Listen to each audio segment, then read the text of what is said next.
Hello friends, मी कल्याणी. तर गुरुवार निमित्त स्पेशल स्वामींसाठी नैवेद्य. जय श्री स्वामी समर्थ.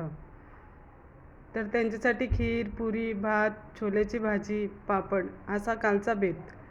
तर पहिल्यांदा पुऱ्या लाटून घेतल्या, तळून घेतल्या. मस्तपैकी टम्म फुगल्या होत्या माझ्या सगळ्या पुऱ्या, पहा.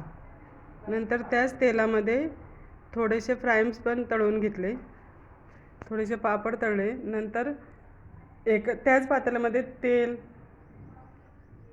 जिरं, मोहरी, कढीपत्ता, लसूण, थोडीशी कोथिंबीर, कांदे टाकून छानपैकी परतून घेतले.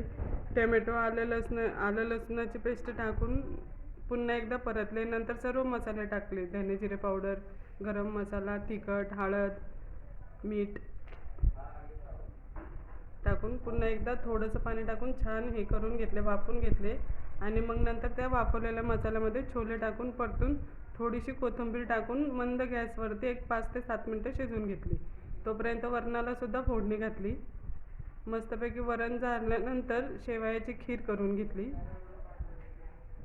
शेवया भाजून त्यामध्ये दूध, साखर, वेलची पावडर, बदाम टाकून खीर तयार करून असा आपल्या स्वामींचा नैवेद्य तयार केला. खीर, भात, छोलेची भाजी, वरण